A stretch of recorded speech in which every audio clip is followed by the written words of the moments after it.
love you for that question.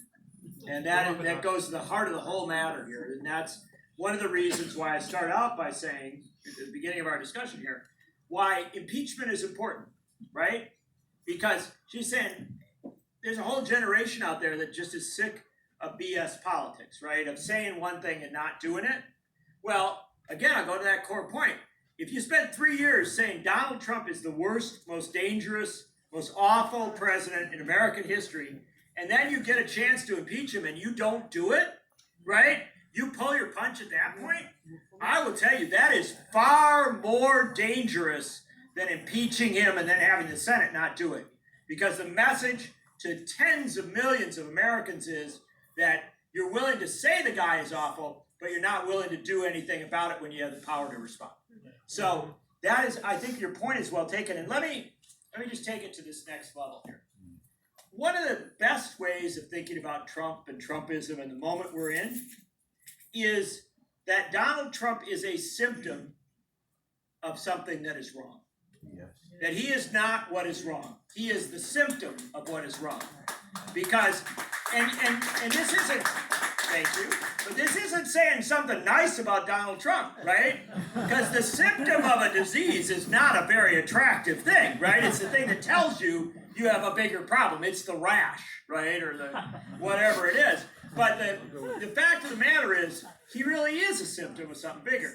And for when we talk about millennials and younger voters, I have 2 daughters in my household, one who's 16 and one who's 17. And the fact of the matter is, their politics is so progressive. I mean, it makes you, it's jarring how much better they are than their parents or their grandparents. So not their grandparents, because my mother's here, and she is actually the most progressive person I know. And I don't say that casually. No, my mother is a literal, born and raised, rooted Wisconsin progressive. She goes back through her grandfather to Robert M. La Follette and the progressive movement and the whole bit, and she goes out and fights for it. And she lives in a small conservative town, and she and her friends open up a Democratic headquarters in every election and go out and face down everything to try and get the votes that are needed. And their greatest moment came in 2012, I believe, when they opened up their little headquarters in Burlington, Wisconsin, and Michelle Obama's brother came to campaign in their town. It was a complete triumph for the and so maybe in Sarasota, getting Michelle Obama's brother doesn't seem like that big a deal, but in Burlington, Wisconsin, it's a big deal. So, but what I'm saying is, of course, there are multi-generational progressives, but this new generation that's coming up is a big deal. They do, as you suggest, want something real, and they do understand the need for structural change as opposed to simply, kind of eating around the edges. And the fact of the matter is, if we're going to talk about structural change, this is, you want to know why Bernie Sanders has done so well in our politics? Yeah. Right? It's because under 40, Bernie Sanders is like the rock star of all time. Right? I mean, it's just like, you look at those polls, it's astounding. Do you know that in some states in 2016, Bernie Sanders was getting over 80% of the vote of people under the age of 30? Yeah. Think about that. You have no way. That's like it's in North Korea. You don't get levels of support there.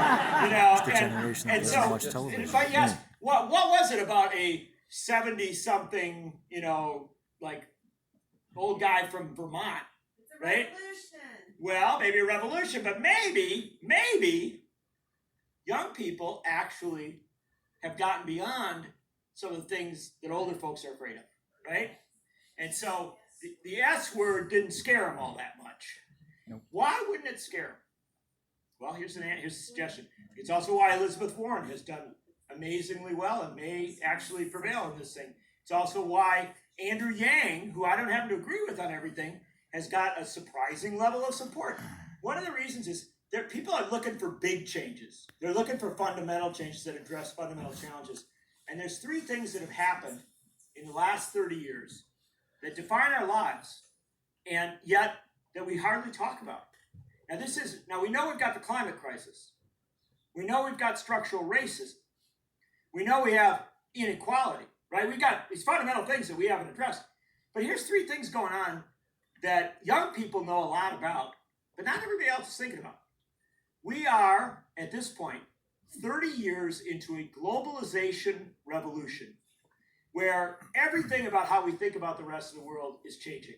You go back 30 years, you look at today.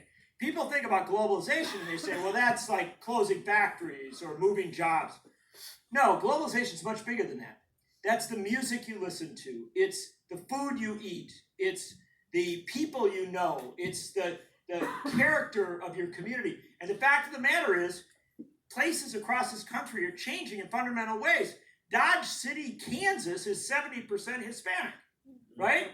You know, we have places in this country. I was in Fargo, North Dakota a couple weeks ago speaking at an event. Fargo, North Dakota has a whole street of African restaurants. You know, like Somali food and Sudanese food and Burundian food. I mean, we are a globalizing world, and that's a big change. And then we have politicians who literally don't even acknowledge it, right? And I'm not talking about Donald Trump. I'm talking about Democratic politicians who don't even recognize that something big and fundamental has changed, number 1. Number 2, we are 20 years into a digital revolution that has changed everything about how we communicate. We literally don't know how to read maps anymore because we like tap it in on our phone and it tells us where to go. I was riding around with Tom today. He's got more computer power in his car.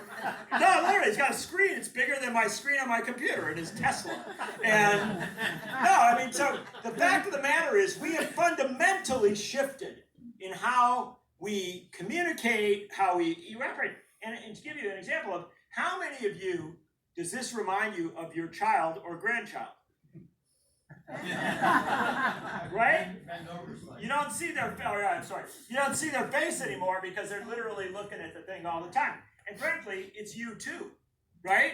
The truth of the matter is we've had a digital revolution that has really fundamentally altered us. I spent a lot of time in Germany and where we do stuff on technology, and I wrote a book a couple years about technology.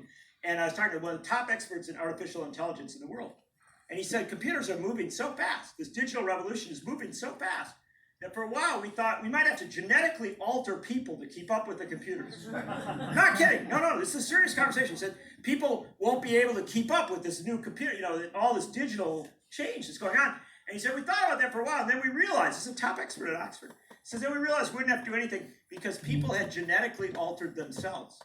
They had attached a device, a high-power computer to the end of their arm, and they literally would not let go of it. And if they lost it, they would go nuts, right?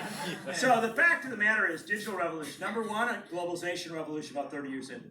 Number 2, digital revolution about 20 years in. Number 3, an automation revolution, which we are now about 8 to 10 years into and hasn't really fully taken off. But it will change everything about how we work.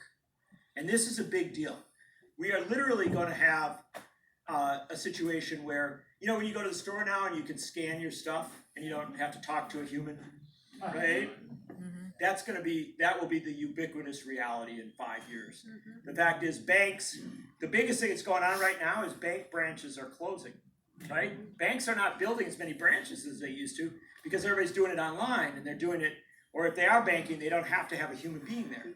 And so we are changing, we are automating at a very rapid level. And that's revolutionary, but it's also daunting because while the driverless car seems kind of attractive, right?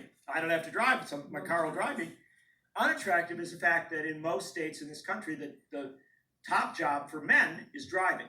A truck, a forklift, a train, a bus, they drive something. And if that becomes automated, what do those guys do? Similarly, what do people who are store clerks do, or bank clerks, and all these other things? So we're coming into this period of radical change. And to get back to your millennials, they know all that. They do. They do. They know that completely. They know about globalization. They listen to music from all over the world. They eat food from all over the world. They know people from all over the world. They know about the digital revolution. It's literally their life. And they know that automation is coming. They recognize it.